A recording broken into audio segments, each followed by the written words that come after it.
Everyone, today we discuss most important question of teaching aptitude. ये हमारे काफ़ी important question हैं जो हमारे प्रीवियस एग्ज़ाम में आए हुए हैं।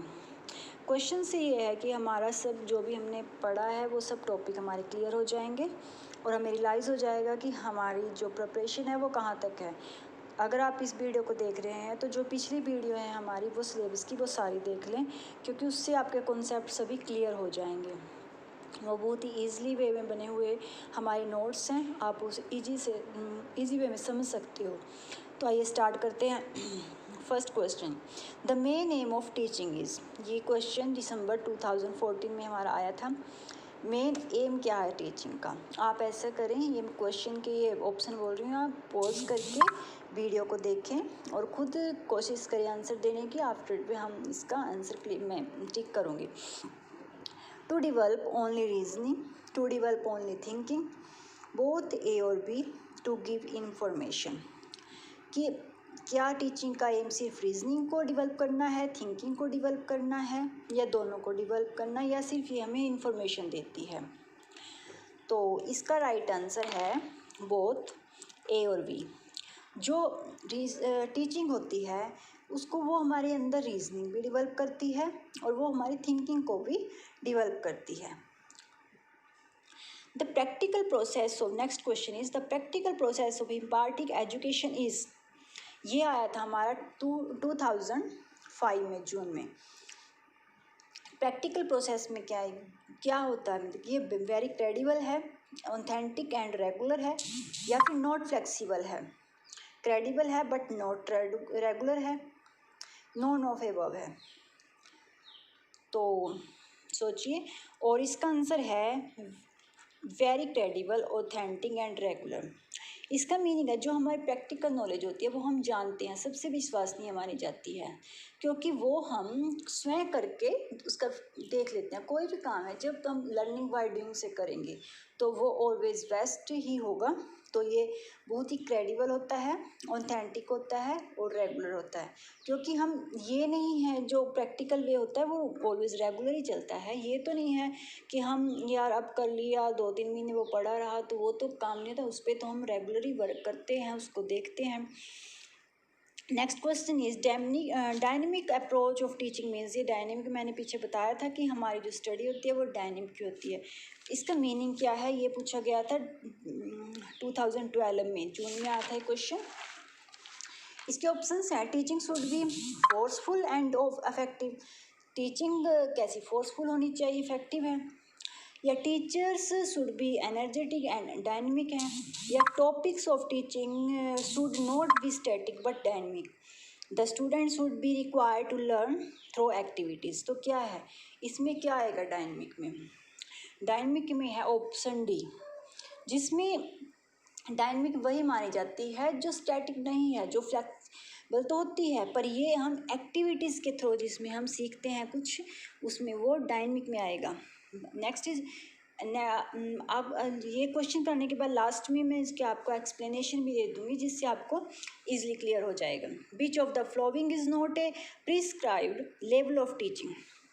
देखो, ये लेवल ऑफ टीचिंग मैंने स्टार्टिंग में आपको बताए थे, जब मैंने ये टीचिंग एप्टीट्यूड स्टार्ट किया था, उसके सेकंड वीडियो में है। तो ये आपको ध्यान रखने, इन्होंने पूछा कि कौन सा नहीं है। देखो, मेमोरी, अंडरस्टैंडिंग, डिफ्रेंशिएशंस एंड रिफ्लेक्टिव, इनमें से कौन सा वे हमारे लेवल ऑफ टीचिंग में नहीं आता? और इसका आंसर है डिफ्रेंशिएशन। देखो, ये याद रखना, फर्स्ट लेवल होता है memory, second is understanding and reflective. Memory level is जो थॉटलेस होता है, जो स्टार्टिंग एज में बच्चों को कराया जाता है, सिर्फ मेमोरी कराई जाती है, मतलब कि रोट लर्निंग। अंडरस्टैंडिंग होता है जो थॉटफुल होती है, जिसमें सोच समझ कर किया जाता है। रिफ्लेक्टिव लेवल जो होता है वो मोस्ट थॉटफुल, सबसे अच्छा लेवल माना जाता है। Next is which of the following is the highest level of cognitive ability. ये 2015 में आया था। हाईएस्ट लेवल कौन सा है कॉग्निटिव एबिलिटी का? कॉग्निटिव, टीचिंग एबिलिटी नहीं पूछा, कॉग्निटिव एबिलिटी में देखना highest, knowing, analyse, understanding and evaluation. सबसे ज़्यादा क्या माना जाएगा हमारी कॉग्निटिव, जहाँ बुद्धिमत्ता की बात होती है, उसमें हाईएस्ट लेवल में क्या आएगा? तो वो आएगा एवेल्यूएशन, क्योंकि एवेल्यूएशन से ही हम जान पाते हैं कि हमारी थिंकिंग कितनी डेवलप हुई है। जब तक हम एवेल्यूएशन ही किसी को नहीं करेंगे, एवेल्यूएट ही नहीं करेंगे, हमें क्या पता। मैंने आपको सब मान लो सब चैप्टर क्लियर करवा दिए, पर अब जब आप क्वेश्चन करोगे यहाँ पर पता चलेगी ना हमारी कॉग्निटिव एबिलिटी कितनी है, कितना हमने इसमें सीखा या कितना हमने उसमें याद किया। तो दैट इज़ एवेल्यूएट, ये हमारा एवेल्यूएशन ही है जब हम अपने क्वेश्चन सॉल्व कर रहे हैं। Next is those teachers are popular among students. कौन सा टीचर्स होता है जो बच्चों को सबसे ज़्यादा पसंद होता है, पॉपुलर होता है बच्चों। ये 2011 में क्वेश्चन आया था। डिवेलप इंटीमेसी विद देम, जो उनके साथ इंटीमेसी में रहता है, सहयोग में रूप में सहयोगात्मक रहता है। Help them to solve their problem, या उनकी प्रॉब्लम को सॉल्व करने में सहायता करता है। Award good grades, take class in extra tuition fee, extra tuition fee देता है, फिर गुड ग्रेड्स देता है। तो इसी है, तो यही है कि जो टीचर हमारी हेल्प करेगा सॉल्व करने में प्रॉब्लम को, क्योंकि बच्चों की बहुत सारी प्रॉब्लम होती हैं। कई बच्चों को क्लासरूम में प्रॉब्लम होती है, कई बार बच्चों को बैकग्राउंड प्रॉब्लम भी होती हैं, क्योंकि उन पर इतना टाइम नहीं होता स्टडी को। तो टीचर्स को उनकी प्रॉब्लम को भी समझना चाहिए। ऐसा नहीं है कि हाँ अगर एक दिन वो बच्चा काम नहीं किया और उसको डांट दिया शुरू कर किया, उसकी भी प्रॉब्लम को समझना चाहिए। उसको भी कहीं स्लोअर होते हैं लर्नर, तो उनके अकॉर्डिंग भी स्टडी करानी पड़ती है। तो वही होगा जो उनकी प्रॉब्लम को सॉल्व करेगा। Education is a powerful instrument of, ये जून 2018 में आया था। एजुकेशन पावरफुल इंस्ट्रूमेंट क्यों माना जाता है? क्योंकि ये सोशल ट्रांसफॉर्मेशन है, पर्सनल ट्रांसफॉर्मेशन है, कल्चरल ट्रांसफॉर्मेशन है, या ऑल ऑफ अबव है। ये ऑल ऑफ अबव है, क्योंकि सोशल एजुकेशन एक ऐसी चीज़ है जो हमारा सोशल, पर्सनल, कल्चर हर रूप में हमारा डेवलपमेंट करती है, ट्रांसफॉर्मेशन होती है। मतलब कि एजुकेशन एक ऐसी है, आज हम सब कल्चर्स को जानते हैं, घुल मिल जाते हैं, क्यों? Because of education. इसके द्वारा, इसके साथ ही हम जानना ना कि क्या किसी कल्चर में क्या होता है, कैसे हम रहते हैं, क्या हमारे कल्चर के मायने हैं। Next is learning objective means क्या है? लर्निंग, ये भी सेकंड शिफ्ट में आया था 2019 में। लर्निंग एक्सपीरियंस, ऑब्जेक्टिव इसके बताने हैं उद्देश्य, कॉन्शियस आउटकम्स या एकेडमिक अचीवमेंट या intent learning outcomes. What is learning experience तो होना चाहिए सिर्फ लर्निंग में, या कॉन्शियस आउटकम, या एकेडमिक जो भी हमारे मार्क्स वगैरह ग्रेड जो भी एकेडमिक में टीचिंग से, या इंटेंट लर्निंग आउटकम्स या हमारे आउटकम्स। तो इसमें आएगा जो भी हमें आउटकम, जो भी हमारे फीडबैक देखते हैं हम, उससे ही वही हमारे ऑब्जेक्टिव बताते हैं किस तरह हमारी टीचिंग अच्छी तरीके से हुई नहीं हुई, सब उसमें आएगा। Next question is which of the following set of statement best describe the nature and objective of teaching. सबसे बेस्ट कौन से ऑब्जेक्टिव हैं? 2018 में आया था जुलाई में। Teaching and learning are integrally related, क्या ये दोनों एक साथ रिलेटेड हैं? या there is no difference between teaching and learning, या कोई डिफरेंस नहीं है टीचर और लर्निंग के बीच में, सॉरी नो डिफरेंस, ठीक है। Concern of all teaching is to ensure some kinds of transformation in students. Yes, जो टीचिंग है वो ट्रांसफॉर्मेशन करती है सारे बच्चों के बीच में। All student teaching in formal in nature, सभी टीचिंग फॉर्मल वे में होती है। A teacher is a senior person, teacher senior person होता है। या teaching is a social act whereas learning is a personal act. तो हमें इसमें ठीक बताना है, अपने आप खुद सोचो टीचिंग और लर्निंग क्या है। बिल्कुल होती है, एक साथ रिलेटेड होती है ना। There is no difference between teaching, बिल्कुल टीचिंग और लर्निंग में डिफरेंस होता है, क्योंकि टीचिंग अलग चीज़ होती है, लर्निंग अलग चीज़ होती है, ठीक है। Concern of all teaching is ensure some kind of transformation in students. Yes, ठीक है। ऑल टीचर इज फॉर्मल, ये तो नहीं है हमारी टीचिंग जो इनफॉर्मल वे में टीचिंग होती है वो कभी अच्छी नहीं होती है, तो हम नहीं कह सकते। फॉर्मल भी अच्छी होती है, इनफॉर्मल वे में भी होती है। ए टीचर ये सीनियर, जरूरी नहीं है कि सीनियर पर्सन ही टीचर हो, उसकी नॉलेज वैल्यू रखती है, नॉट एज, ठीक है। Teaching is a social act, एक सोशल एक्ट है, where is learning is a personal act. Next is which among the following ways can be counted to जज the effectiveness of teaching. Teaching की effectiveness को बताना है, कैसे हम find करेंगे टीचिंग इफेक्टिव है।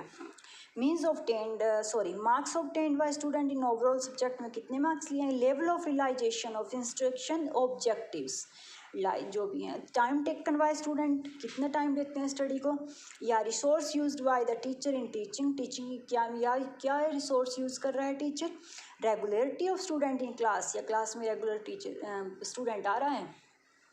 तो इसमें क्या कैसे हम देखेंगे इफेक्टिव मार्क्स की, मार्क्स क्या है, एक तो यही होगा ना, मार्क्स की तो हम कोई वैल्यू लगा नहीं सकते ना, कि सिर्फ बच्चे की मार्क्स को देख के तो हम ये नहीं कह सकते कि बच्चा कितनी टीचिंग इसकी इफेक्टिव है। Level of realisation of instruction, हम ये देखना है कि उसके उद्देश्य जो भी हम देखना चाहते हैं अपने बच्चों में देखना, या कितनी अच्छी तरीके से वो पढ़ रहा है कर रहा है वो देखना है। ये तो जरूरी है कि टाइम टेक करना है। अब ये तो नहीं है कि सिर्फ बच्चा समझ रहा है और स्टडी को वो टाइम नहीं दे रहा, तो ये तो हो नहीं सकता ना, स्टडी टाइम तो देना पड़ता है स्टडी को। Next is resource use by the teacher, teacher कैसे रिसोर्स यूज़ कर रहा है, इसका टीचिंग पे बहुत ज़्यादा इफेक्ट पड़ता है। Next is the teacher has been glorified by various friend, philosopher and guide, because क्यों माना जाता है एक टीचर कि एक फ्रेंड होता है, वो फिलोसफर होता है और एक गाइड होता है। He has to play all vital roles in the contest of the society, वो सोसाइटी में सभी विटल रोल प्ले करता है। He transmitted the high value of humanity in students, या स्टूडेंट में हाई ह्यूमैनिटी डेवलप करता है। या he is a great reforms in society, या he is a great patriot. क्या होगा, ये है कि वो हमारे जो बच्चे हैं वो सबसे ज़्यादा ह्यूमैनिटी डेवलप करता है। एक टीचर ही हम अच्छी वैल्यू समझा सकता है एक बच्चे को, अगर बच्चे में वैल्यू डेवलप हो गई तो वो सब कुछ अच्छी तरह करेगा।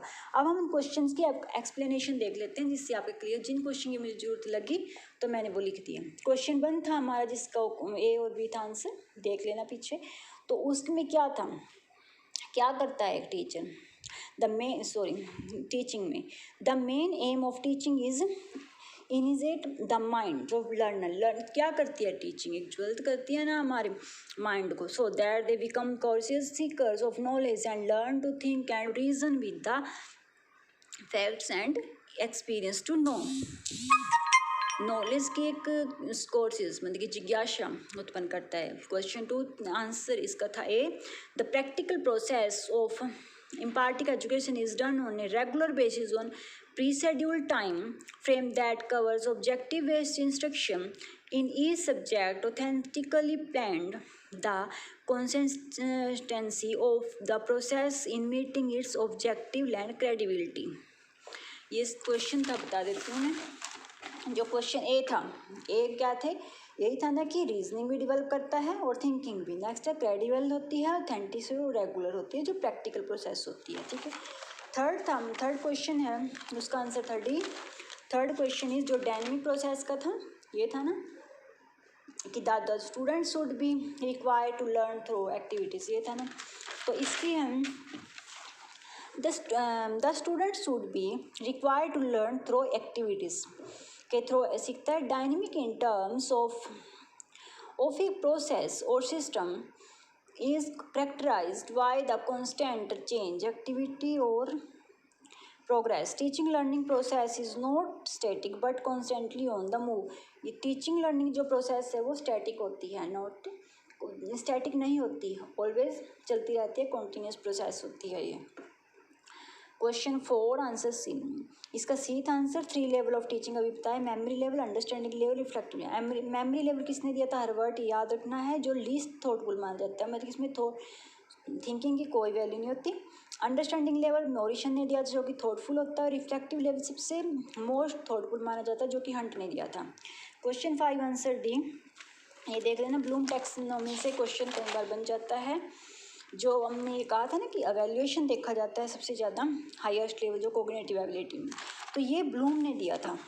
ब्लूम की टैक्सोनॉमी थी, ब्लूम या पता लग जाए, ब्लूम टैक्सोनॉमी थी क्रिएटेड किस टाइम में की थी, 1956 में, under the leadership of education psychologist doctor Benjamin के साइकोलॉजिस्ट के लीडरशिप में ब्लूम ने 1956 में टैक्सोनॉमी दी थी। इसमें क्या था, Bloom in order to promote higher forms of thinking in education lays down the order of learning, एक ऑर्डर दिया था लर्निंग का, वो देखते हैं।